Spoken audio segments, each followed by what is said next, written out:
Ek groet jou in die wonderlike naam van Jesus Christus. Welkom by lesing 9, ons laaste lesing in hierdie reeks van Hooglied. As jy die reeks tot hiertoe gevolg het, so op die YouTube PowerPoint aanbieding, haal ek my hoed vir jou af. Hooglied is 'n baie moeilike boek om te interpreteer. Die teoloë is dit eens dat dit een van die moeilikste boeke is om te interpreteer in die Bybel. En daarom dink ek dit kry baie keer baie min aandag. Teoloë kies die maklike pad en sien dit net as 'n analogie tussen die kerk en die Here Jesus of Vader God dan in Israel in die Ou Testament, wat glad nie verkeerd is nie en waarin ook 'n baie mooi boodskap is. Maar as ons dit daarin interpreteer, dan vat dit die persoonlike aanbieding van die boek op jou eie lewe bietjie weg. Nie dat ek sê dit is onmoontlik nie, maar dit maak dit bietjie verder van jou af persoonlik. Soos ek dan reeds meer as een keer in die reeks gesê het, jy kan meer as een interpretasie van Hooglied hê, afhangende dan uit watter konteks jy dit dan sien, of watter interpretasiemodel jy dan nou kies, of jy dit dan nou as 'n analogie sien, of dan as 'n storie oor Salomo wat verwerp is deur die Sulamitiese meisie, of dat jy dit dan sien soos wat ons gekies het om dit uit die Hebreëse poësie, waaruit dit geskryf is binne die konteks van die wysheidsgeskrifte, dit dan te lees as 'n bundel gedigte vol metafore wat ons dan interpreteer vanuit die wysheidskonteks. Met ander woorde, wat sou dit vir iemand in Israel beteken dit in die tyd wat hulle dit sou gelees het? En hulle sou dit gelees het uit hulle verbondstaal, met ander woorde die pad wat hulle met die Here geloop het, tot en met koning Salomo dan koning geword het in hulle geskiedenis. So dis dan die interpretasie waaruit ons gekies het om na dit te kyk, en dan is dit belangrik dat jy binne in dit dan na die metafore kyk, wat dit beteken, en dan ook dit lees binne die konteks van die geskrifte wat vir hulle beskikbaar was, tot en met daardie stadium, waarvan dan die Torah dan die heel belangrikste was, die eerste 5 boeke van die Ou Testament. In hierdie lesing 9 gaan kyk ons dan na die laaste 2 gedigte of liedere. Jy kan kies hoe jy dit wil noem, gedig 5 en 6, soos wat jy hier op die skerm sien, daar in Hooglied 6 en Hooglied 8. En dan sal ons sien, dit is 'n finale boodskap in 'n boek met 'n oop einde, waarin ons dan vir onsself betekenis gaan soek. By die woordskool het die lede van die woordskool elke keer gedeel, dit is vir almal 'n moeilike boek om te interpreteer, maar om werklik waar waarde te kry vir waar ons vandag is as kinders van die Here, wat die voorreg het dat ons die hele woord van God het. Met ander woorde, die hele Ou Testament, die hele Nuwe Testament, wat die skrywers van Hooglied nog nie op daardie stadium gehad het nie. En ons het ook die uitstorting van die Heilige Gees. En ons is in 'n diep verhouding met die Here Jesus wat vir ons sonde betaal het. Met ander woorde, ons het nie die hindernisse wat hulle gehad het nie. Gee hierdie boek vir ons waarde, indien ons dit in ons binnekamer kan invat, of op enige ander vlak in ons lewe, waar jy ook al kies om dit te doen, en jy die metafore in jou lewe gaan op toepassing maak. Met ander woorde, jy gaan vir die Heilige Gees vra, wat sê die Heilige Gees vir jou met hierdie boek? Dis die konteks waaruit ons dit gedoen het. Dit is hoekom ons tydens die reeks in die klas bietjie manifestasies gedoen het. Ons het een aand vrugte gebring, en jy kon daaraan ryk, dit na dit kyk, en vir jouself die vraag vra, wat is die vrug wat jou lewe dra? In lesing 8, die vorige lesing, het ons 'n touwtjie in die klas gehad, en ons het 'n loopie gevorm in die touwtjie, en dit dan weer reguit gemaak, om te vra, wat is die loopie in jou lewe, en dat jy nie elke keer teruggaan daarin nie, maar op die pad bly wat die Here vir jou gekies het. So, hoe jy ook al onder die werking van die Heilige Gees gelei gaan word om hierdie boek in jou lewe toe te pas, kan ek nie sê nie. Maar ek wil tog vir jou vra om hierdie die moeite werd te maak. Dit is nie net lering nie. Dit is ook werking binne in jou hart, tussen jou en die Here. Dit wat ek hier deel in lesing 9 is weer eens my notas. Ek lees in die ou vertaling, die Afrikaanse ou vertaling. Maar jy kan die Bybel kies wat jy ook al gebruik, waarmee jy gemaklik is. So ek deel my notas hier. Dis slegs enkele notas, daar's vele meer. Die doel van hierdie reeks was om jou te inspireer en te stimuleer om binne die metafore van 'n Hooglied te gaan soek wat is die toepassing daarvan op jou verhouding met die Here. So ek kom, ons bid dan net saam, ek bid vir ons vir hierdie lesing 9. Vader, ons kom in die naam van Jesus, Here, en ek bid dat U vir ons net verder en dieper sal vat in U woord. Heilige Gees, dat U dit wat ons hier doen, lewendig kom maak in ons lewens. Dankie vir U onbeperktheid, Here. Dankie dat ons dit ook kan beleef in U woord, dat ons na 'n boek kyk en dan dink ons, dis net woorde, dis net iets wat U gesê het op 'n stadium vir die volk Israel. Maar dan kom U Heilige Gees en U maak die Here Jesus wat die lewende woord is vir ons 'n realiteit in ons lewens. En ons sê vir U dankie, Here, want dis net U wat dit kan doen. En ek vra vir elkeen in hierdie reeks, Here, wat na hierdie reeks geluister het, dat U sal aanhou en aanhou, selfs lank nadat ons klaar gemaak het met die reeks, om steeds oop te maak wat U vir ons sê, deur soveel metafore rondom ons in die lewe, ook in die woord soms, maar ook in alles wat ons sien en wat ons beleef, want U, Here Jesus, sê die woord van God, U is in alles en die hele skepping is binne in U, so daarom is daar geen beperking op hoe U met ons kan praat nie, maar veral sê ons vir U dankie, Here, vir lewende woord, vir 'n volledige woord, Here, vir die volledige openbaring van wie U is, en dat ons dit elke dag in ons 2 hande kan hou, en dat ons daaruit kan lees, en dit op soveel vlakke in ons lewens kan toepas. Dankie ook vir die oneindigheid daarvan, en dat ons in die woord, Here Jesus, net altyd dieper en dieper in U kan beweeg. Help ons, Here, om raak te sien wat U vir ons sê. Ek loof en prys U, ek eer U en ek aanbid U, ook vir hierdie wonderlike reeks, al was dit vir ons soms moeilik, Here, waarop U ons gevat het. Ons loof U, Here, dis net U wat dit kan doen. Ek bid dit, Vader, in die kosbare naam van Jesus Christus. Amen. Ek verwys dan net kortliks terug na die beeld wat ons laasweek gebruik het, om jou net daaraan te herinner, as ek net my laserpennetjie hier kan aankry, om jou net daaraan te herinner, dat dit is die patroon wat die hele boek gevolg het. As jy deur die lesings gaan, sou jy gesien het, dit beweeg van gedig 1 tot 3, 'n pad na die kern toe. Hierdie pad is hulle in gedig 1 ver van mekaar af, en dan kom hulle in die kern in hierdie diep en intieme ontmoeting as hulle dan hulle huwelik bevestig op hulle huweliksnag. Maar dan daarna sien ons hoe dit omdraai en hoe dit dan uitbeweeg terug na gedig 6 toe, na 'n plek toe waar sy die boek eindig en vir hom sê hy moet vlug. Met ander woorde, hulle is dan weer ver weg van hierdie posisie van intimiteit. Die metafoor in hierdie patroon van die gedig dit is hoe die lewe soms in verhoudings werk. Daar's tye wat jy baie naby aan mekaar is en dan beweeg jy weer weg. Maar die hoop wat ons het, wat deur die boek Hooglied geopenbaar is dat ons altyd kan terugbeweeg na die kern. En die metafoor in die boek vir die kern is die tuinposisie.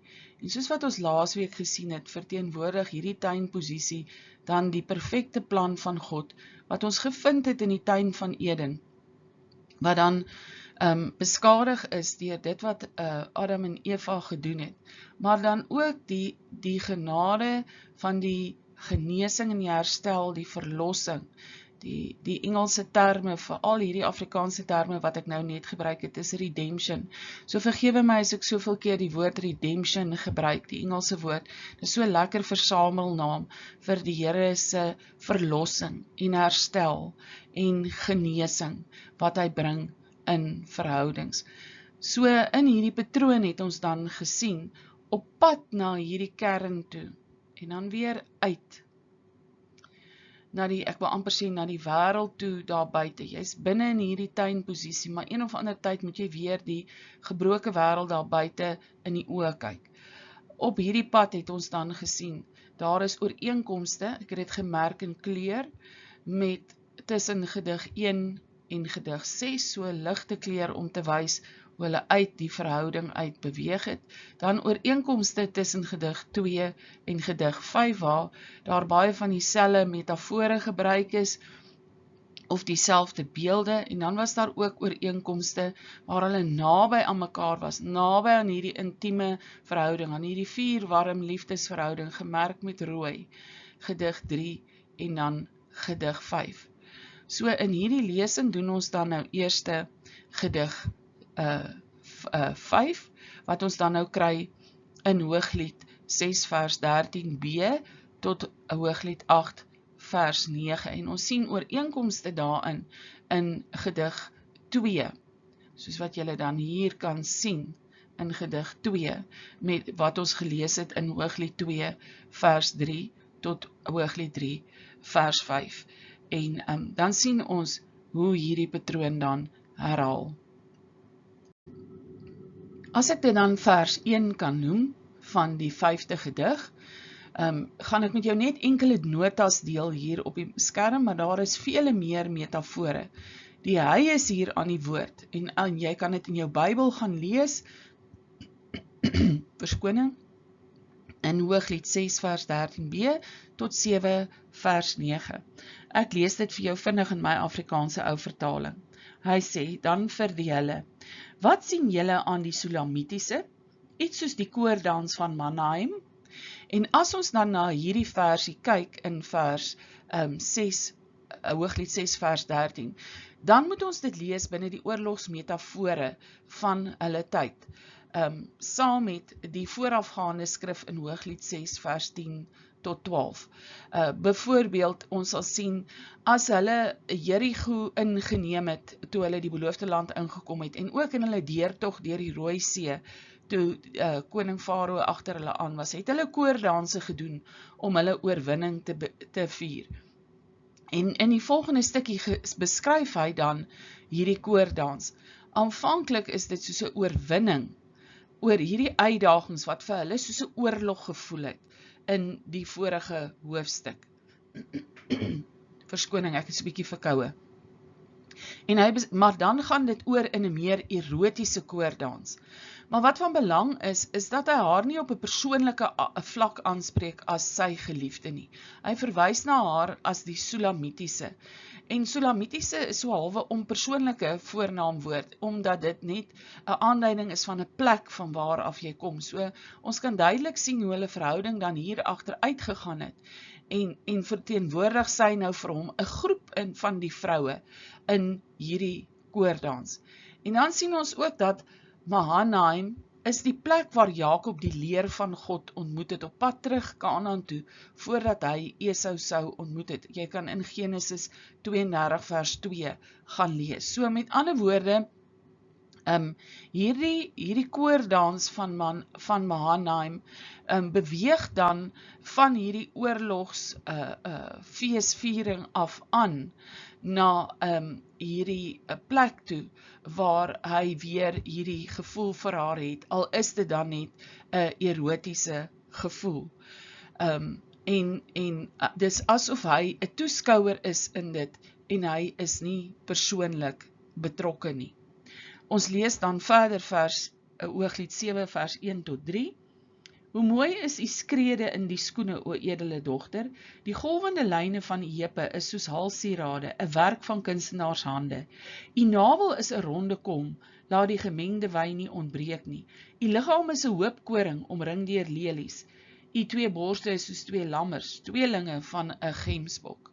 So ons sien dan, as ek net so vinnig na my notas kan verwys, en let wel weer eens, jy kan teruggaan in die ooreenstemmende gedeelte in gedig 2, en die metafore gaan ontleed, maar hier is enkele gedagtes. Hy beskryf haar liggaam, maar hy begin by haar voete.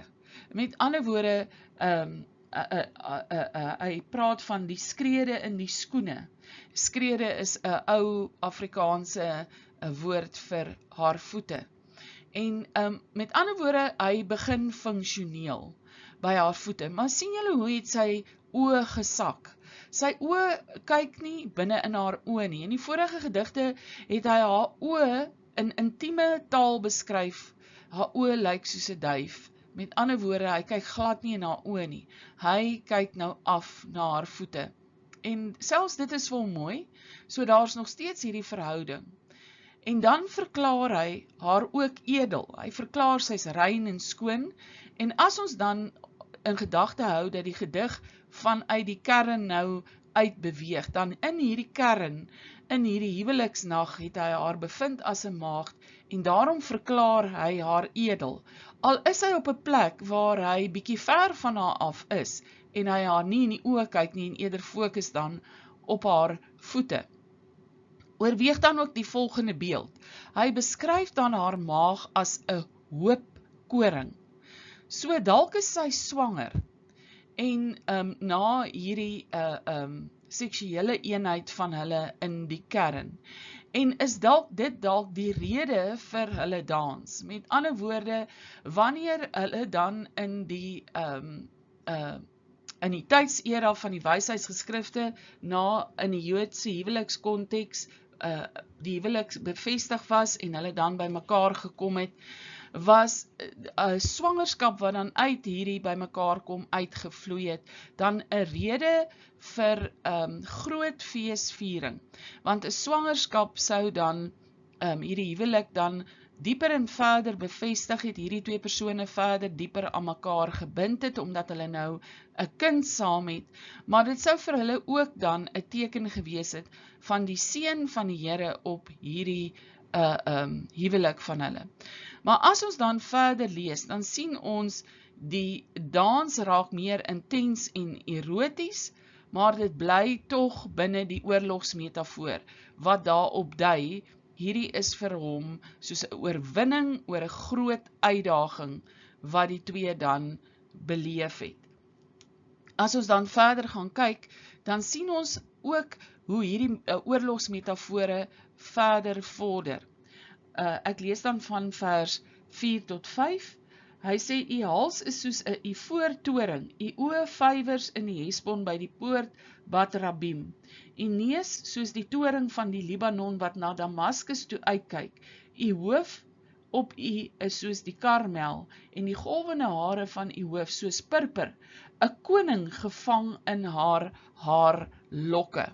So hierdie hele beeld is koninklik. Hierdie pers is simbolies van koninklik, en hierdie hele beeld is dan vir hom soos 'n koning. Nou, 'n koning sou in die oorlogstyd dan wagte op die hoogste punte gesit het, soos ek reeds al verduidelik het, is Israel heuwelagtig, of ons kan dit nie werklik bergagtig noem nie, die berge begin eers aan die grens teen Syrië, die res is eintlik meer heuwelagtig. So 'n koning sou dan wagte op hierdie hoogste punte deur die hele land gesit het, om op die uitkyk te wees as daar 'n leer van die vyand in aantog sou wees. So hy beskou haar dan ook in hierdie opsig. Sy is die een wat uitkyk vir die gevaar. Sy is ook die een wat in die koordans is wat dit vier, maar hy sien haar as die een wat moet gaan uitkyk vir gevare in hierdie verbondsverhouding van hulle. 'n ivoortoring, natuurlik, dit is slegs die konings wat meubels of trone van Ivoor gehad het. Hesbon sien ons dan is 'n metafoor wat gebruik is om terug te verwys na Numeri 21 vers 26. Dit was toe hulle die land ingeneem het, die koning van die Amorite se stad gewees. Daar was reëse in daardie area, ook die koning van Og, soos wat ons in Numeri 21 van kan gaan lees. So Hesbon was dan in vandag aan Jordanië se kant, ons kan dit eintlik sê, dit was reg teenoor Jerigo, as jy dit in 'n lyn sou sit van mekaar af. So, daar sou dan 'n toring gewees het aan Jordanië se kant, wat hulle dan nou kon uitgekyk het na die ooste se kant toe vir enige, die noordooste vir enige aanvalle van daardie kant af. En al hierdie vyandige volke het, die Moabiete, die Amorite, het na daardie kant toe gelê. Dan Libanon het bo teen die grens in Syrië gelê. Die Libanon was dan die plek waaruit, ons het al 'n paar keer in hierdie reeks daarna gekyk, waar die Berg Hermon is en waar die Jordaanrivier ontspruit het. En die Libanon toring grens teen Syrië, vandag nog is dit nog steeds daar, jy kan dit gaan Google, dit is op 'n baie hoë punt in Israel, ek kyk amper uit oor die hele Israel. En dan Karmel, die berg Karmel, lê dan aan die weste kant teen die see. Dis die berg waarop Elia dan ook die Baal-profete oorwin het. En Karmel kyk dan af oor die Jesreel vallei, wat 'n groot landbougebied is in Israel. So al hierdie torings, wil ek amper sê, is in al die windrigtings, en hy sien haar dan, dat sy die een is, wat na al die kante toe sal kyk, soos hierdie torings in Israel, om te kyk as die vyand aankom. So, sy is vir hom so 'n bietjie van 'n troos. Sy sal kyk dat hierdie verbondsverhouding van hulle dan nie skade kry nie, in hierdie metafoor. En dan sien ons, as ek verder lees in vers 6 tot 9, sy verdere woorde, hy sê dan, hoe mooi en hoe lieflik is u, o liefde, onder al die genietinge. So onder al hierdie ander voordele wat sy het, en hierdie erotiese koordans, en sy kyk uit oor hulle verhouding, onder al hierdie genietinge, sien hy haar tog as mooi en lieflik. En hier beskryf hy nou in vers 7 verder. Hy sê, u hoë gestalte daar, lyk soos 'n dadelpalm, en u borste soos vrugtetrosse. Ek het gedink, laat ek op die dadelpalm klim, laat ek die trosse gryp, en laat u borste tog wees soos die trosse van die wingerdstok, en die geur van die asem soos die van appels, en u verhemelte soos die beste wyn, wat vir my beminde saggies na binne gly, en oor die lippe vloei, van die wat inslaap. Eindig vers 9 met die woorde inslaap. Maar wat ons hier sien is, hy bekyk haar eintlik op 'n ver afstand. Julle weet, as jy deur die woestyn kom, dan sou jy 'n palmboom sien, omdat hulle so hoog is. En hierdie palmboom sou dan vir jou 'n aanduiding gewees het van daar is 'n oase. So ons sien in hierdie metafoor, haar morele waardes is hoog, om binne in hierdie verbond te bly. Hy bekyk haar van 'n afstand af. En dan beweeg hy bietjie nader. So, dan intensifiseer hierdie beeld van die palmboom, dat hy dan nou die vrugte eet. Die vrugte van hierdie verhouding is dan 'n intieme ervaring. Met ander woorde, hy beweeg van hierdie af, van hierdie plek wat ons gesien het in die vorige voorafgaande verse, dat hy net 'n toeskouer was van haar oorlogsoorwinningsdans in hierdie koordans, na 'n plek toe waar hy eindig, waar hy eet van die appels, die appelboom. Dis 'n herhaling van Hooglied 2 vers 3. Hy was daar haar voeding, maar nou is sy dit vir hom. Sien julle hoe hy die beeld omgedraai? Die metafoor in hierdie beeld is, soos wat ek laasweek ook verduidelik het, baie keer kritiseer ons mense vir dit wat hulle verkeerd doen. Of in 'n verhouding, dan sê ons dalk goed soos, ek sal nooit dit doen wat my pa en my ma gedoen het nie. En dan herhaal jy dit in jou huwelik. Of soms in 'n verhouding, is jou maat, of jou kind, of jou huweliksmaat, of wie jy ook al mee in 'n naby verhouding is hulle op 'n plek waar hulle plek uit beweeg, en dan sê jy, so sal jy nooit maak nie. Wees gewaarsku, die woord van die Here wys, ons beweeg ook soms weg. Jy kan in dieselfde slaggat val. So daarom moet ons hierdie uitkyktorings hê in ons lewe, uitkyktorings van gebed, uitkyktorings waar ons die woord van die Here bestudeer, sodat ons vooruit die aanvalle van die vyand kan sien. En dan sien ons, as hy dan in hierdie intieme posisie beweeg, proe hy haar letterlik. Sy's op sy verhemelte. Met ander woorde, dis hierdie diep intieme verhouding waarin hy terugkom. Hoe beweeg hy nou ook elke keer terug na sy tuin van Eden posisie? En let wel, hierdie vrug sê hy dan, is vir die wat inslaap. En wie slaap in? Die man met wie sy in 'n verbondsverhouding is. So hy kan nie net inkom, gou-gou na die woestyn kom, die palmboom beklim, die vrugte eet en weggaan nie. Nee, hierdie intieme posisie is vir die wat in 'n permanente verbondsverhouding is, volgens hierdie metafoor dan. Ons is nog steeds by vers 1 van gedig 5, en dit is nou die sy wat praat, Hooglied 7, vers 10 tot 13. Ek deel weer met julle my notas, en ek lees vir julle in die ou vertaling. Vers 10 van hoofstuk 7 sê sy dan, ek is my beminde sin, en sy begeerte is na my. So dis asof sy haarself wil herinner en oortuig en verklaar dat hulle nog steeds in hierdie verbond is, ten spyte van alles wat met hulle gebeur en alles wat sy beleef het, soos wat ons in die vorige lesing in lesing 8 bespreek het.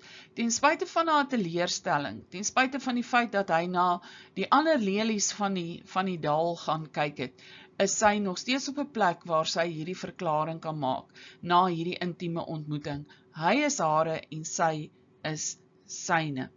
En ons gaan dan aan vers 10 tot 12, ek lees van vers 11 af. Sy kom dan en sy sê, kom my beminde, laat ons uitgaan in die veld. Laat ons in die dorpe vernag. Laat ons vroeg na die wingerde gaan, laat ons sien of die wingerdstok uitloop, en die druiwebloeisel oopgaan, die granate blom, dan sal ek u my liefde gee. En in hierdie gedeelte dan sien ons, sy vra om weg te kom, om saam met haar te gaan soek na die vrug van hulle verhouding. En dit herinner ons aan die beeld van die koring, wat ons dan 'n afleiding maak, dat sy moontlik swanger is. Met ander woorde, sy wil kyk of daar vrug uit hulle verhouding is. Met ander woorde, sy wil hom wegvat van hierdie groeps, ek wil nou die Engelse woord setting gebruik, waar hulle in 'n groep funksioneer, waar daar so baie mense betrokke is, en sy wil hom terugvat na die tuinervaring toe, hierdie eksklusiwiteitsposisie, waaruit hulle nou uit beweeg het. En dan kom sy, en nou praat sy uit die Torah uit. Om dit te kan verstaan, moet ons nou bietjie teruggaan na die geskiedenis van die Torah. In vers 13 dan sê sy die volgende woorde, die liefdesappels gee geur, en by ons deur is allerhande kostelike vrugte, vars en oud.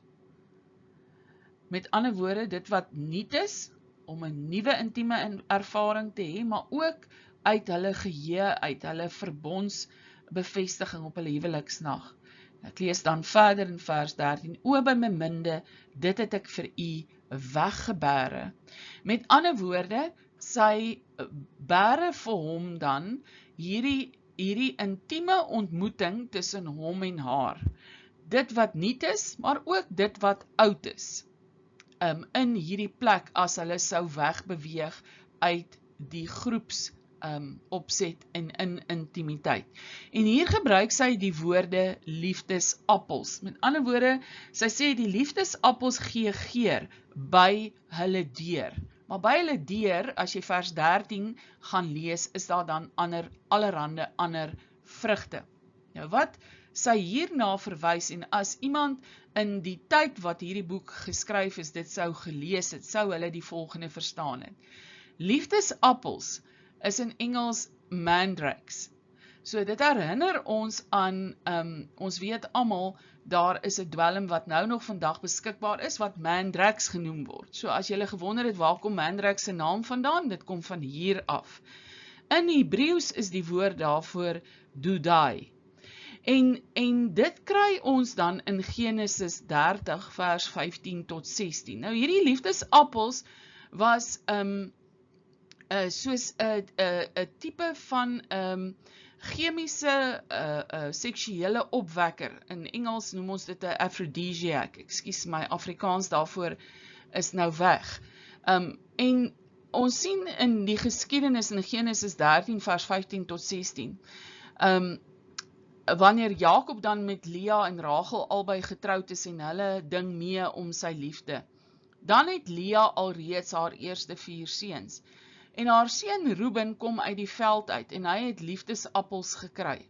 So met ander woorde, hy het hierdie mandrakes gekry, die dudai. En Rachel kom en sy smeek vir Lea om van hierdie liefdesappels te kry.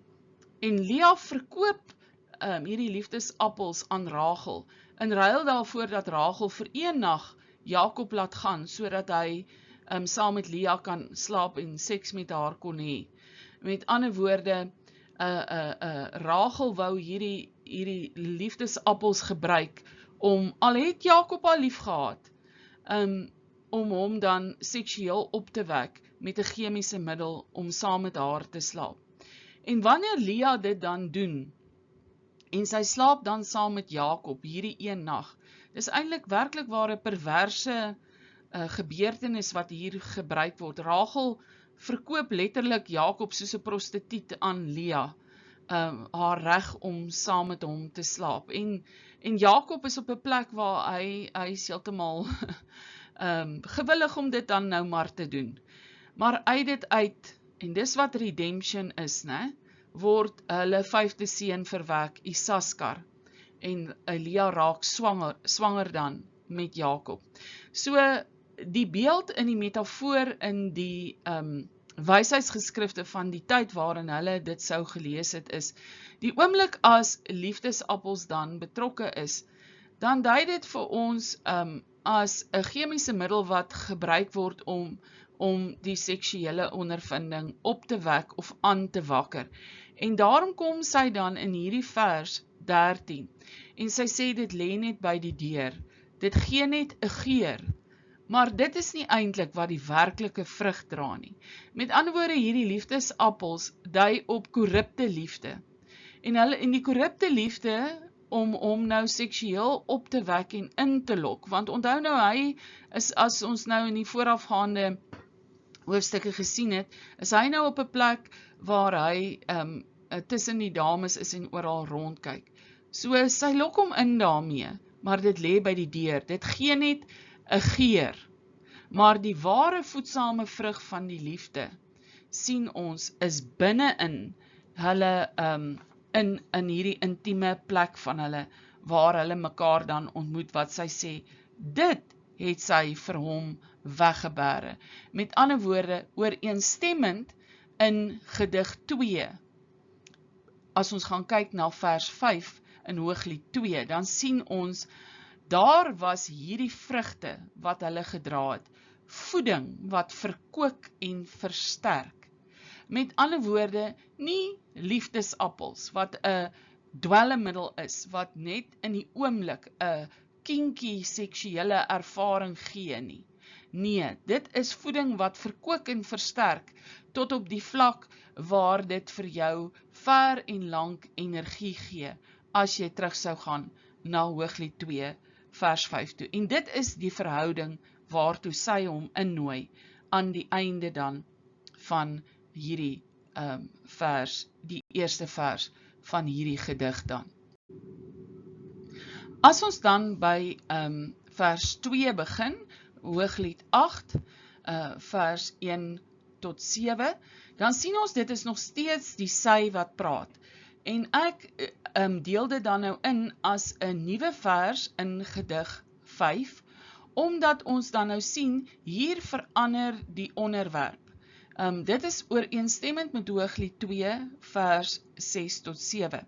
So sy is steeds aan die praat. En sy sê dan in vers 1, as ek dit vir julle kan lees, ag was u maar vir my soos 'n broer wat aan die borste van my moeder drink. As ek u daar buite vind, ek sou u kus en tog sou hulle my nie verag het nie. Met ander woorde, ons sien, haar verlange is duidelik na hom, na hierdie kus van sy mond. Maar nou moet sy staat maak op 'n familieverhouding. As almal haar in die openbaar sien om hierdie kus wettig te maak, met ander woorde, as hulle haar in die openbaar sou sien dat sy hom sou soen, dan sou dit wees vanuit hierdie familiebande wat hulle het, wat ons dan nou natuurlik weet, nie vreemd was dat hulle met 'n verlangse familie getrou het nie. En dan sou die mense haar nie veroordeel het nie, as sy hom sou soen. Met ander woorde, haar intieme verhouding met hom het nou so ver weg beweeg, dat as hulle twee in die openbaar saam gesien sou word, sou mense twyfel, is hulle getroud. Maar tog sal ons sien aan die einde van hierdie gedig, bly sy in verbond nog steeds. As ons dan verder lees in Hooglied 8, vers 2 tot 4, dan sien ons dit is 'n herhaling van Hooglied 2 vers 6. Ek lees dit vir julle. Vers 2, ek sou u lei, ek sou u bring in die huis van my moeder, sy sou my leer, ek sou u laat drink van die gekruide wyn van my granaatmos. Laat sy linkerarm onder my hoof wees en sy regterarm my omhels. Ek besweer julle dogters van Jerusalem, waarom wil julle wakker maak wat vir julle opwek die liefde voordat dit die liefde behaag? En dit klink natuurlik nou vir ons bekend, né? Met ander woorde, sy verlang terug na hierdie posisie wat sy in Hooglied 2 vers 6 tot 7 beskryf het, waar hy haar omhels het. Sy arms was soos die twee pilare van die tempel om haar, as jy dan reg sal onthou. En as jy dan terug gaan kyk in vers 2 van hoofstuk 8, sou jy baie ryk metafore gaan uithaal het uit hierdie gekruide wyn, die granaatmos, wat sy dan nou hier beskryf. Terwille van tyd gaan ek nou nie weer daarin gaan nie. Ek dink julle het die tegniek geïdentifiseer en sou dit self kon doen, as die Gees van die Here jou lei om in hierdie skrif dieper in te gaan.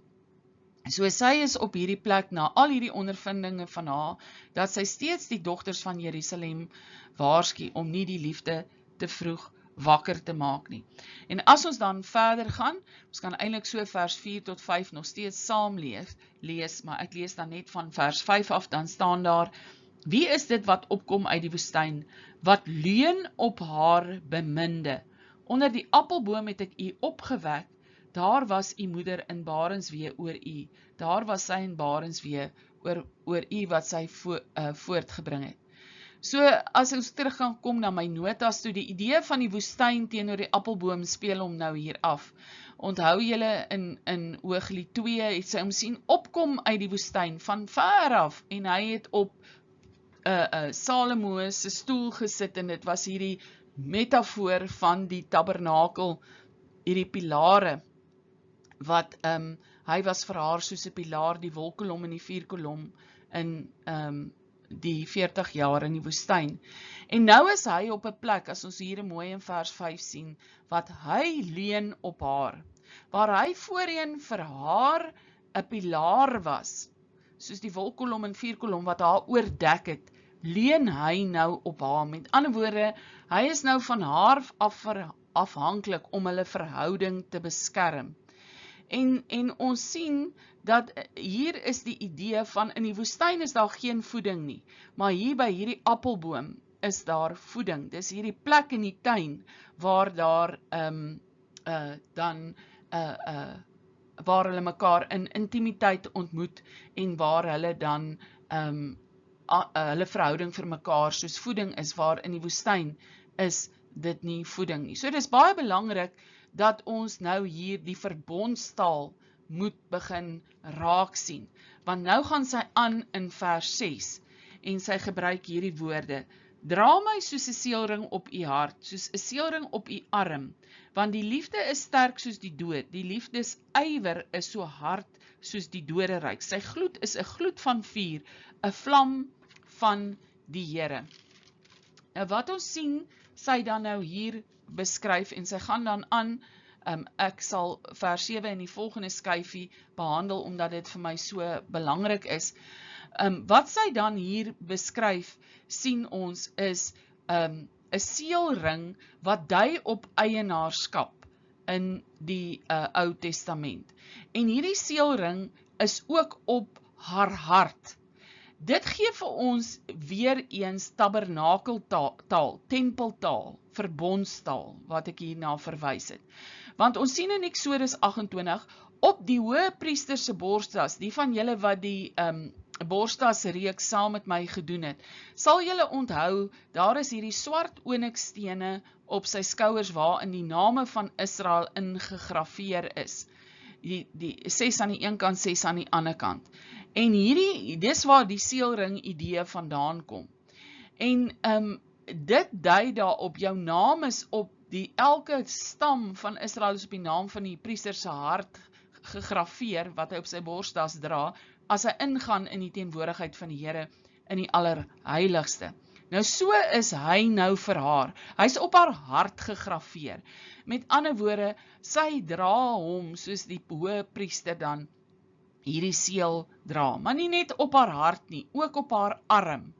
Met ander woorde, vir almal om te sien.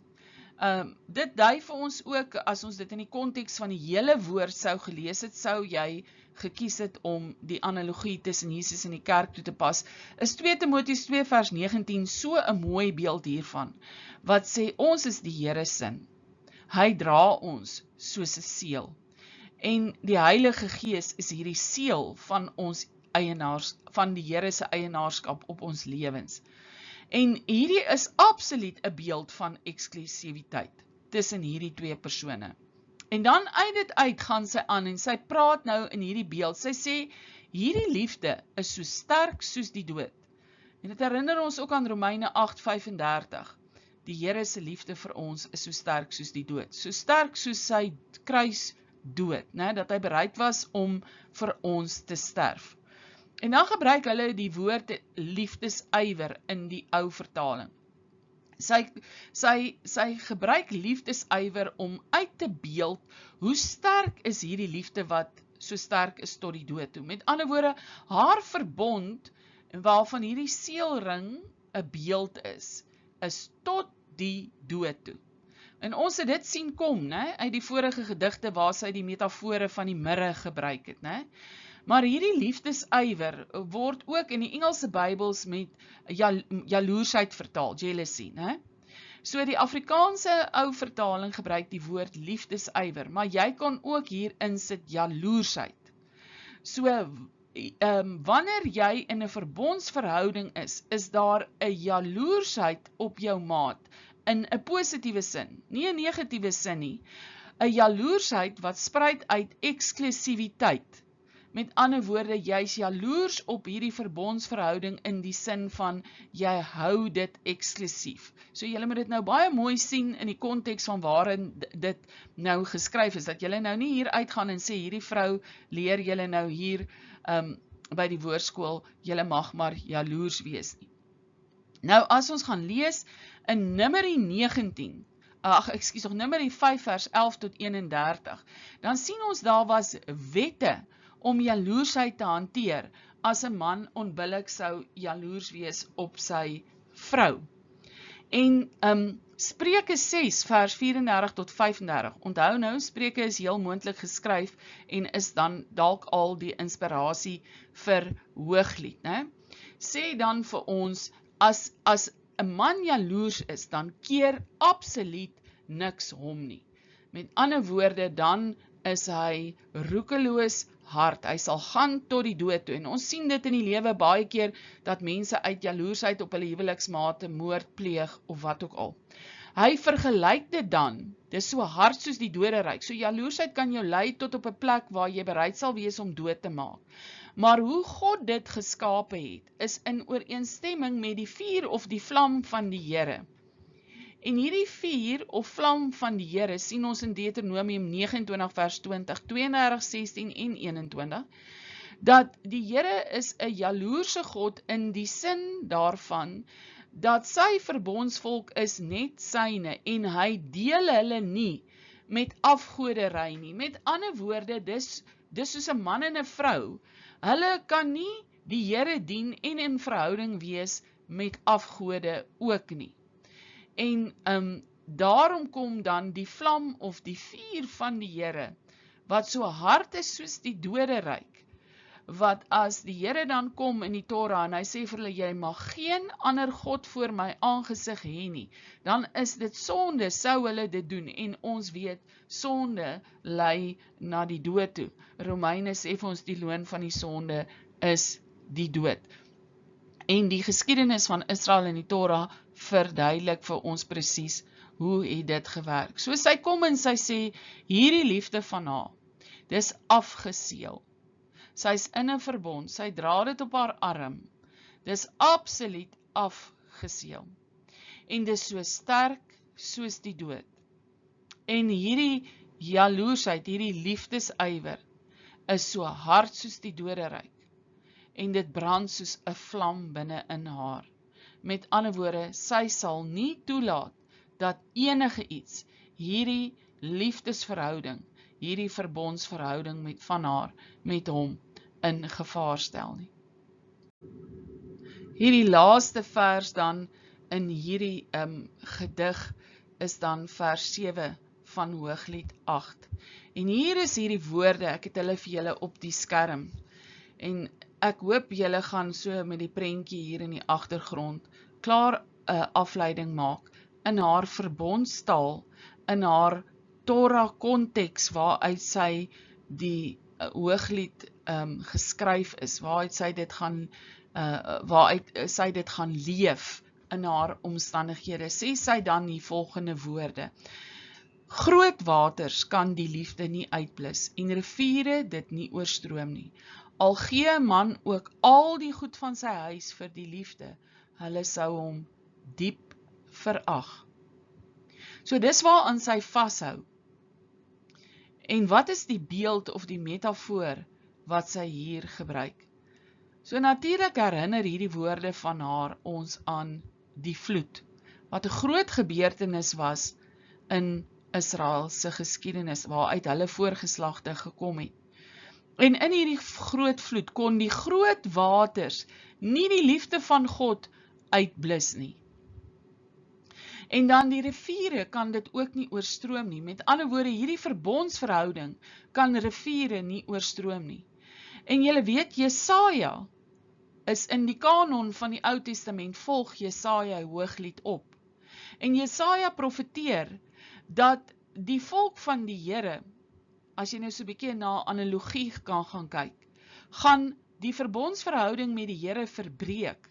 Hulle gaan afgode aanbid. En as gevolg daarvan gaan hulle in ballingskap gaan. Maar dan profeteer Jesaja in Jesaja 43 vers 1 tot 4, presies hierdie woorde: Die vuur sal jou nie brand nie en die water sal jou nie oorstroom nie, want God se verbond met Israel bly in plek. En sy kom en sy sê, so is haar verbond met haar geliefde. Dit is soos hierdie manifestasie van God se liefde wat hulle beleef het met Noag en die ark. Die wêreld rondom Noag het absoluut korrup geraak en het op 'n plek gekom waar hulle absoluut buite God se orde en geregtigheid uitgeleef het. Maar Noag het in plek gebly. Met ander woorde, Noag het in die tuinposisie gebly, wat ons nog die heeltyd in Hooglied doen. Die ark was vir Noag soos die tuin van Eden, hierdie veilige plek in die teenwoordigheid van die Here. En daar kon die groot waters wat die Here gestuur het, met ander woorde die metafoor, al die uitdagings wat kom teen 'n verbondsverhouding, kon dit nie oorstroom nie. Soms kom ons in 'n plek in die lewe waar ons in 'n omgewing is of in 'n plek is waar daar soveel ongeregtigheid om jou is en jy kan nie uit dit uitkom nie. Jy moet bly in daardie plek Maar wat doen jy dan? My advies is soos iemand aan my advies gegee het, baie lank terug, en ek deel dit graag, want dit het oor die jare in my lewe al baie keer vir my baie waarde gehad. Daardie persoon het eendag vir my gesê, dan bou jy vir jou 'n ark, en jy bly te midde van die omstandighede van ongeregtigheid binne in die ark. Met ander woorde, bly jy geestelik in posisie. Ek sê nie daarmee, nie 'n man op 'n eiland nie onttrek jou nie, maar bly jy in die ark, bly jy geestelik in plek en lewe jy volgens die woord van die Here. Dan sal die groot waters nie die liefde kan uitblus nie, soos Hooglied 8 vers 7 dan sê, en die riviere sal dit nie oorstroom nie. En al gee jy ook al die goed van jou huis, soos wat Noag al die goed van sy huis gegee het, en mense hom verag het, soos wat ons hier sien in Hooglied 8 vers 7, maak dit nie saak nie. God is by jou, en hy beskerm jou, want hy is in 'n verbondsverhouding, soos wat hy beloof aan Israel, in Jesaja 43 vers 1 tot 4. Dit is dan die einde van vers 2 en dan die einde van gedig 5. Ek vra net verskoning, ek het nou fout gemaak in die vorige skyfie, dit was die einde van haar woorde, van in vers 2, die vroulike persoon se woorde, dis nie die einde van die gedig nie. Die gedig het nog 'n laaste gedeeltetjie oor, die hulle is aan die woord, voordat gedig 5 dan klaarmaak. Ek resorteer dit ook onder vers 2 van gedig 5, omdat die tema of die onderwerp nog steeds hier familiebande is. So as ons dan hulle woorde lees in Hooglied 8 vers 8 tot 9, is dit dan die volgende. Ons het 'n klein sistertjie, wat nog nie borste het nie. Wat moet ons met ons sister maak die dag as sy gevra word? As sy 'n muur is, sal ons 'n silwerrand daarom bou, en as sy 'n deur is, sal ons dit met 'n sederplank toeslaan. Dit is hulle woorde. En onthou nou, hierdie dwarsdeur Hooglied is hierdie vrou se woorde elke keer 'n inspirasie vir die hulle, wat dan kyk van buitekant af na hierdie verhouding wat sy het met haar geliefde. Sy is hulle bron van inspirasie. En nou kom hulle, en hulle het haar verhouding met haar geliefde geëvalueer, en hulle vra nou die vraag, wat moet hulle doen, as iemand uit hulle familie eendag trou, een van hulle dogters, as sy dan nou sou trou, wat moet hulle dan nou doen? En hier moet ons dan nou weer eens kyk na die metafore, en dit is wat so wonderlik is, as ons dan nou 'n Hooglied lees in die vorm van Hebreëse poesie. Hulle sê dan, as sy 'n muur is, met ander woorde, as hierdie dogter van hierdie familie, haarself afsluit en teestand bied teen seksuele verleidings. Met ander woorde, sy kies om 'n muur te wees, sy kies om 'n deur te wees. So hierdie familie identifiseer hierdie jonge dogter in hulle midde as iemand wat haar rein en maagdelik gaan hou tot op haar huweliksdag. Dan kom hulle en dan gebruik hulle hierdie metafore. Dan sê hulle sal dan saam met haar werk, en hulle sal 'n silwerrand rondom haar vorm, om haar dan nou, haar eksklusiwiteit dan nog verder te bevorder. Met ander woorde, hulle gaan 'n silwerrand bou op haar muur. En hierdie silwerrand het dan twee betekenisse. So die eerste ene is dan, soms het ons dan nou gesien, 'n huwelik is baie keer lank voor die tyd gereël, né? En dan het 'n familie lank voor die tyd al die prys wat betaal moes word vir hierdie jonge dogter as baie hoog gestel. So sou daar dan jong manne in die gemeenskap gewees het wat belangstel om met haar te trou, sou hulle moes hard werk. Hulle familie sou moes weet, hulle sal moet hard werk om haar te kan bekostig, wanneer hulle dan nou kom en die huweliksprys kom betaal in die Joodse huwelikstradisie. En ons sien dat in Genesis 20 vers 16, Genesis 23 vers 15 tot 16 en 24 vers 53, geleenthede waar 1000 stukke silwer betaal is vir 'n vrou wat kosbaar is. Julle kan hulle almal gaan lees, maar in Genesis 20 vers 16 sien ons hierdie gebeurtenis waar Abraham hulle deur die land van Abimelech, die koning Abimelech trek.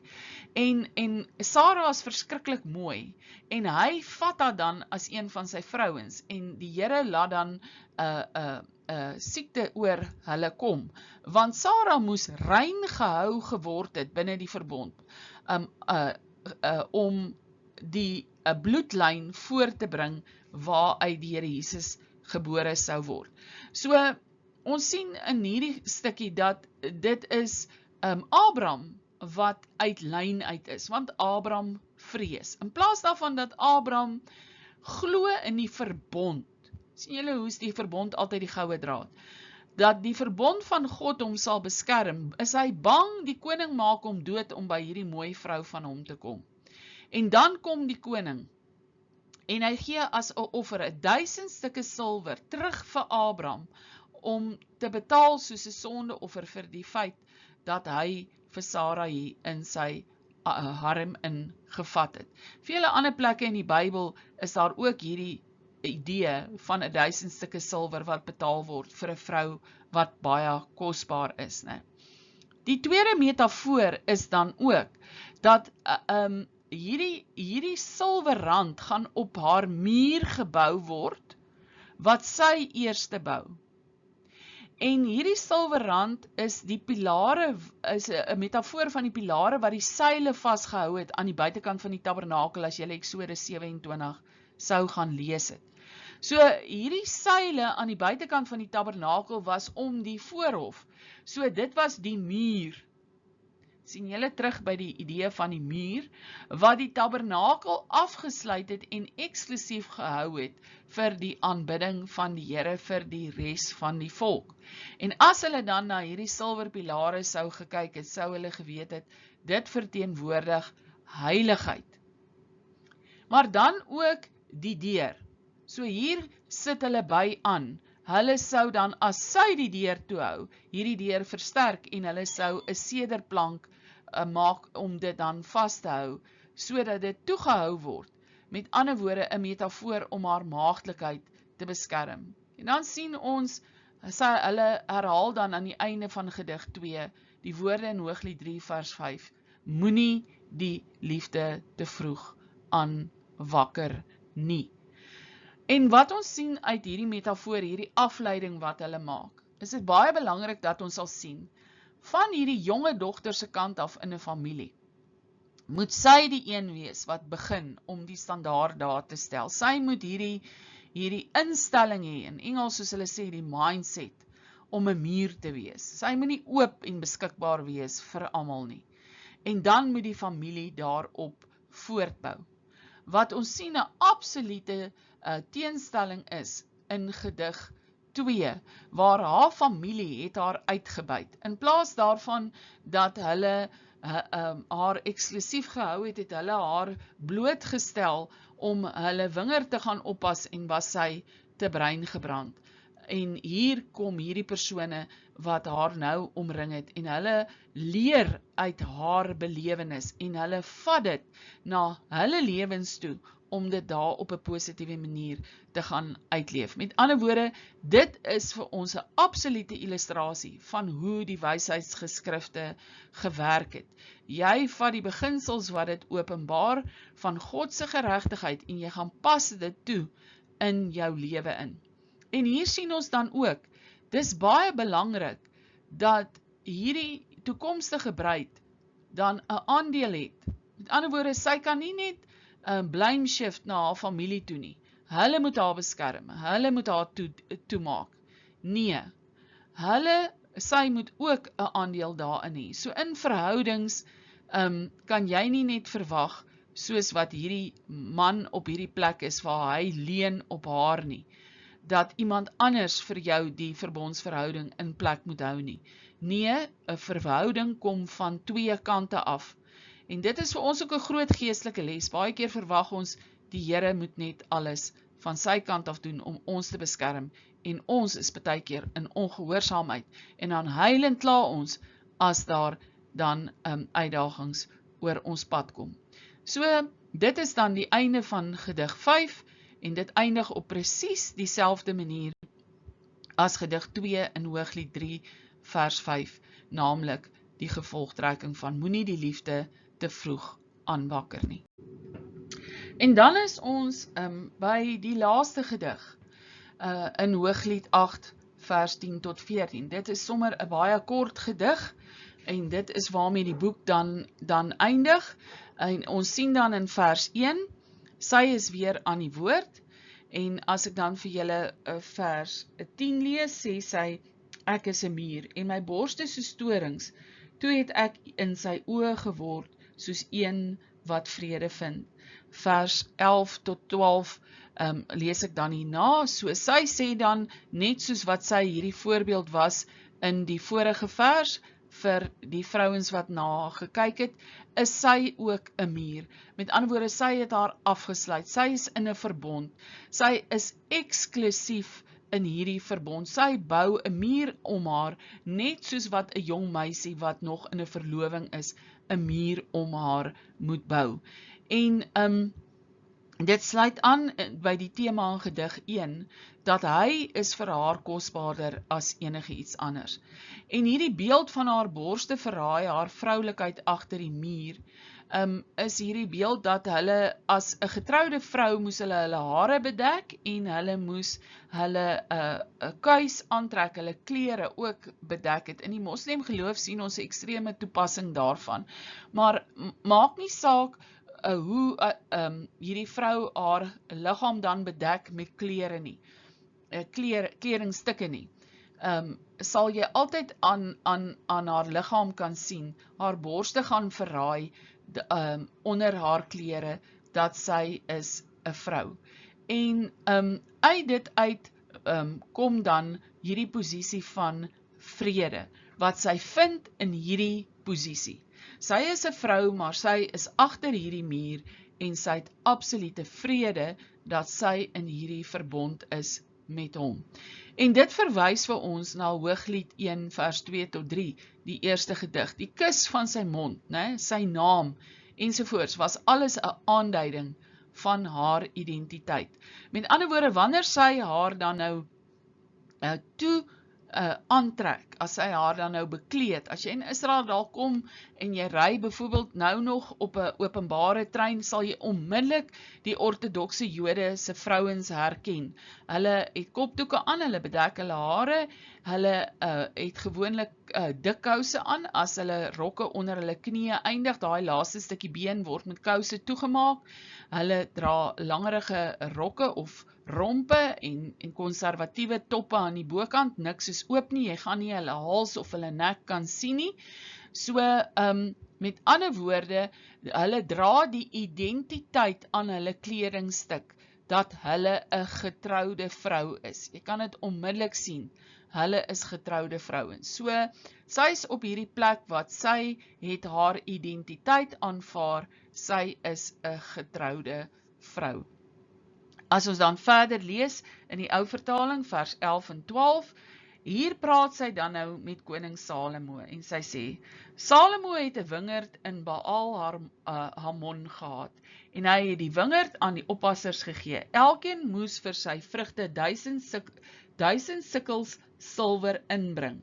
My wingerd, myne, is hier voor my. Die 1000 sikkels is vir u, Salomo, en die 200 vir die wat sy vrugte bewaak. So, sien julle hoe sy hier dan nou terugverwys na hierdie stukkie in Genesis, wat ek vir julle gelees het, waar Abraham dan sy vrou aan koning Abimelech beskikbaar gestel het, en hy dan 1000 sikkels silwer betaal het. So hierdie herhaal nou hier. Koning Salomo het nie sy wingerde vir sy eie gebruik gehad nie. Met ander woorde, 'n wingerd is nou hier 'n metafoor van 'n huweliksverhouding tussen 'n man en 'n vrou. As ons dit vat na die analogie toe van Jesus in die kerk, is die kerk uit die Here Jesus, omdat ons ingeënt is binne in die wingerd, of binne in die druiwestok wat die Here Jesus is. So die wingerd is 'n metafoor van hierdie verbondsverhouding, né? En dit is hoekom sy gepraat het, sy moes eers haar familie se wingerd opgepas het, en in Hooglied 1 vers 5 tot 6, en toe sy haar eie wingerd verwaarloos. Met ander woorde, eers is jy in 'n verhouding met jou familie, as jy nog nie getroud is nie, en daarna dan moes sy hierdie wingerd van in hierdie verlovingstyd, met ander woorde haar verhouding met haar toekomstige man opgepas het. Dit was die metafoor in die eerste gedig in Hooglied 1 vers 5 tot 6. En nou praat sy hier van koning Salomo. En dis hierdie plek waar baie dan die interpretasie het dat Hooglied is 'n storie wat geskryf is oor koning Salomo en hierdie vrou wat hom dan nou nie aanvaar het nie. En maar in die interpretasie dat dit metafore is, dan kan ons dit ook interpreteer onder die volgende. Dat Salomo was nie in 'n verhouding met al hierdie vrouens wat hy in sy harem gehad het nie. Hulle was net deur hom gebruik om geld te maak, né? En hy het met hulle getrou om besigheid te doen met die volke rondom hom, né? En hulle was nie daar vir sy eie gebruik nie. En sy koop eintlik hierdie posisie uit. Sy self koop haar eintlik uit hierdie posisie uit. Dalk het sy besef, of dalk was daar 'n algemene instelling in Israel, dat die oomblik as daar 'n mooierige vrou is, dan het koning Salomo beslag gelê op hierdie vrou en haar dan in sy harem ingevat. En dan moes sy deur baie opgepas word, maar hy was nooit werklik waar in 'n verbondsverhouding met haar nie. En sy sê letterlik, sy koop haarself uit. Sy betaal 1000 stukke silwer, soos koning Abimelech vir Sara.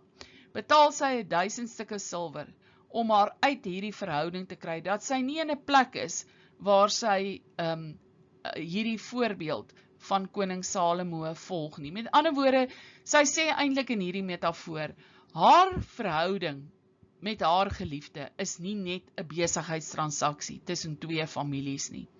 Nee, haar verhouding is op 'n plek waar sy werklik waar die vrug van hierdie wingerd self wil beleef. Met ander woorde, verbondsverhouding kos jou 'n prys. Jy moet soms self die prys betaal in jou lewe om in 'n verbondsverhouding te wees, soos wat sy dan vir ons 'n voorbeeld van is hier in hierdie gedeelte. So, dis amper asof sy dan belasting betaal om uit te kom uit hierdie verhouding met koning Salomo dan. Met ander woorde, hierdie moontlikheid dat sy in hierdie korrupte verhouding betrokke sal wees, waar dit net gaan oor geld. In vers 2 van hierdie laaste gedig, in Hooglied 8 vers 13, is net 'n enkele versie, praat die hy dan. En hy kom en hy sê, U wat in die tuine woon, vriende, luister na u stem, laat my dit hoor. Met ander woorde, hy kom hier en hy sê, sy is sy geliefde, sy bly in die tuinposisie. Mense luister na haar raad en hy wil ook, alhoewel hy uitbeweeg het. Sien julle die wysheidsgeskrifte konteks hier? En ons sien, dit is die teenoorgestelde van dit wat gebeur in gedig 1 en Hooglied 1 vers 7 tot 14, waar sy die een was wat na die herders toe wou uitgaan, en hy het op haar gefokus gebly. Met ander woorde, dit herhaal die woorde in vers 14 waar hy sê, hy wil so graag haar stem hoor, toe hy nog op haar verlief was in hierdie verlovingstydperk in gedig 1, was dit sy begeerte om net haar stem te hoor. nie eers verder meer 'n intieme seksuele verhouding nie, as hy net haar stem kon hoor. Later het hy begeer om net in haar oë te kyk, en later kon hy op hierdie plek kom, waar hy so intiem met haar verkeer het, dat hy haar letterlik kon proe. En nou is hy op hierdie plek, waar hy rondom hom kyk, en hy sien hoe ander na haar raad luister, want sy is die een wat in die verbond bly, en hy is die een wat uitbeweeg, en hy kom en hy sê, hy wil graag ook in posisie bly, hy wil ook na haar raad luister, soos vele rondom haar. So dan is ons dan by die laaste woorde in Hooglied, die einde van vers 2, die vroulike persoon is laaste dan hier aan die woord, in Hooglied 8 vers 14, en in die begin toe ons die interpretasie reëls gedoen het ek reeds vir julle gesê wat baie interessant is, Hooglied eindig met 'n oop einde. Met ander woorde, die boek kom nie tot 'n slotsom nie. En daarom is dit moeilik om dit te interpreteer as 'n storie, want gewoonlik eindig 'n storie met 'n slotsom, met 'n einde, soos ons in Engels sê, and they lived happily ever after. So, as ons dan vers 14 lees, staan die volgende woorde daar. Sy antwoord hom met ander woorde nou hier, op die vraag wat hy haar gevra het, hy wil graag haar stem hoor, hy wil graag haar raad hê, soos die ander mense rondom haar. So vers 14 sê sy dan, vlug my beminde, en maak soos die giemsbok, of die jong takbok, op die balsemberge. So in hierdie oop einde is die vraag, waarvoor moet hy vlug? Want dit is haar finale raad dan aan hom. Hy moet vlug. En ons kan vra, sê sy dan vir hom, moet hy vlug vir ander vrouens, wat hom kan verlei, moontlik? Moet hy vlug vir die koning? As ons Hooglied 1 vers 4 lees, dan sien ons, die koning wou haar in sy binnekamer geneem het, maar ons het dit as 'n metafoor gelees, dat sy begeer dat hy is die koning van haar hart, en hy sou haar in sy binnekamer neem. As jy dit letterlik geïnterpreteer het, sou dit beteken het koning Salomo wou haar dalk as vrou neem. Dit verklaar dalk die voorafgaande, hoekom sy dan die 1000 sikkels silwer sou betaal het. Maar hier, om ons te help om hierdie skrif te interpreteer, moet ons weer eens ons interpretasiereëls in aanmerking neem. Wat so belangrik is as ons stabiele interpretasiereëls het van die Bybel, en ons spring nie rond om iets die een oomblik so te interpreteer, en dan draai ons dit weer om, wanneer ons dan dit binne 'n spesifieke konteks lees, soos hier in die geval van die Hebreëse poesie nie. Dan is die interpretasiereël wat ons hier in gedagte moet hou, die Bybel vertaal die Bybel. En dan moet ons in die hele boek van Hooglied gaan lees. Wat bedoel hulle elke keer as hulle sê, jy moet vlug? En as ons kyk na die ander metafore, dan openbaar die Bybel vir ons, wat beteken hierdie metafoor in hierdie oop einde in Hooglied 8 vers 14. En dan sien ons in Hooglied 2 vers 17, sy sê hierdie volgende woorde, totdat die aandwind waai en die skaduwees vlug. En dit was 'n metafoor van die einde van jou lewe, met ander woorde, tot die einde van jou lewe aanbreek, sê sy, kom aan my beminde, maak soos die gemsbok, of soos die jong takbok, op die berge van skeiding. Met ander woorde, die gebruik weer eens van die beeld van die gemsbok en die takbok, is hier vir ons die leidraad, wat vir ons aandui, dat jy moet vlug, en jy moet uithou, totdat die skaduwees, totdat die einde kom van jou lewe, né?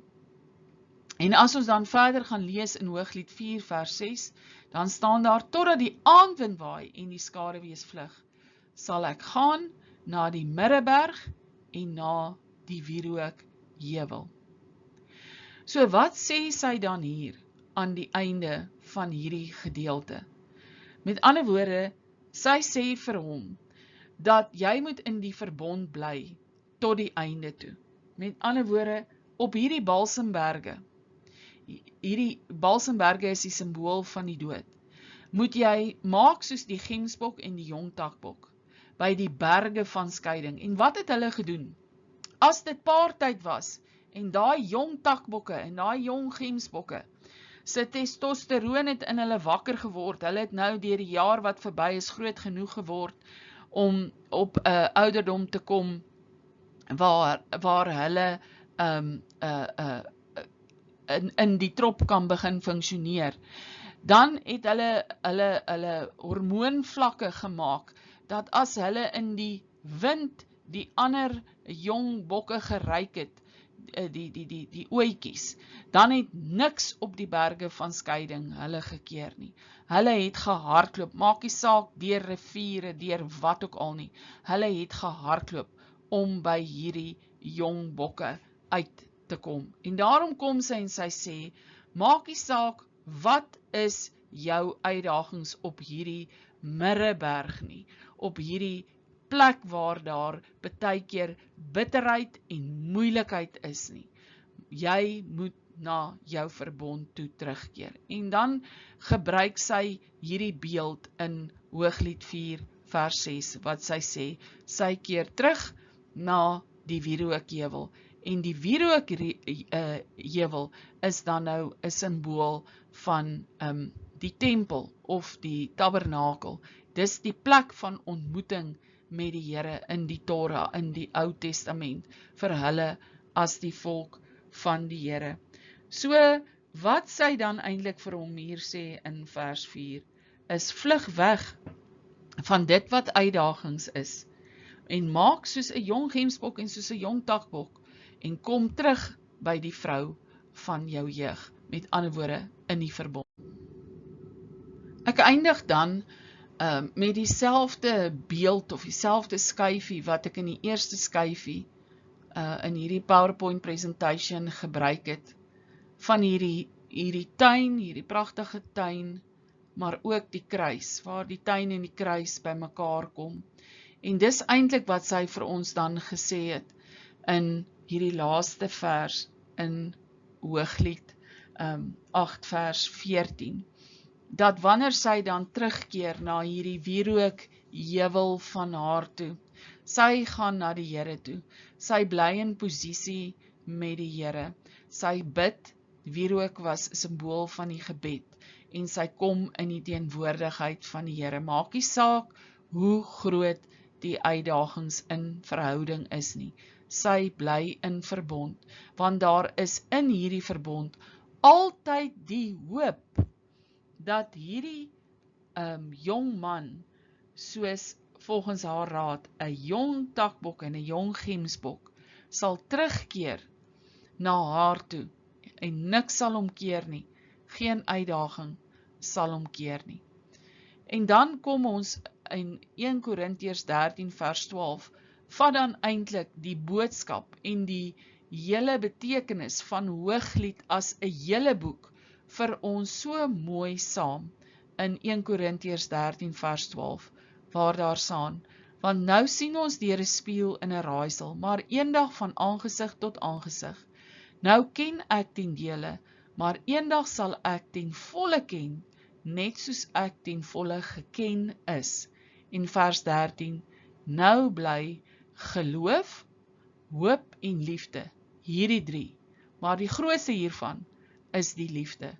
As ek dit kan terugvat, hierdie woorde van vers 13, na Hooglied toe, dan kan ons sê, nou bly die geloof stel dan met ander woorde die verbond voor, dat jy die geloof het om in verbond te bly, die hoop in die tuin van Eden posisie, dat daar redemption is, soos wat ons laasweek gepraat het, as daar vir Eva redemption is, kan daar vir ons redemption wees, die hoop dat daar altyd 'n oplossing sal wees, en dan laastens, dat jy in die liefde sal bly. Ons het 2 lesings terug, Romeine 8:28 aangehaal, dat Alles werk ten goeie mee vir die wat die Here liefhet. Sodat ons nooit die liefde sal verloor nie. Die liefde is die basis, die liefde is die fundament. Want omdat God die mens lief gehad het, het hy sy seun gestuur. So in hierdie liefdesverhoudings waarin ons is, maak nie saak, is dit in huweliksverhoudings, of is dit in verhoudings met vriende of kinders, of ouers, wie ook al nie, moet ons nie die liefde verloor nie. En dit is die boodskap van Hooglied. Omdat hierdie vrou in die liefde bly, sy na die kern, hy voor die kern, bly hulle in die liefde. En in die liefde is daar altyd die hoop, dat binne die verbond sal hierdie verhouding van hulle elke keer kan terugkeer na die tuinposisie toe, soos God dit vir hulle bepaal het. Vir ons as kinders van die Here is dit slegs moontlik as ons by die kruis bly in alles in ons lewe.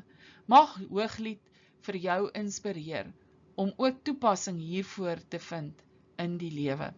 Al is daar 'n Middelberg, al is daar balsemheuwels, met ander woorde, al is daar uitdagings in die lewe, mag die woord van die Here ons altyd inspireer om in die liefde te bly en nie hoop te verloor nie, en binne die verbond met God en met ons geliefdes. Ek bid dit vir elkeen van julle toe, in die naam van Jesus, mag die Gees van die Here julle so lei, en die Here vir julle ook deur hierdie woord en hierdie boek en hierdie reeks inspireer, om opnuut na die Here toe te gaan, en antwoorde te vind, en toepassing te vind, vir geloof, hoop en liefde, in die naam van Jesus.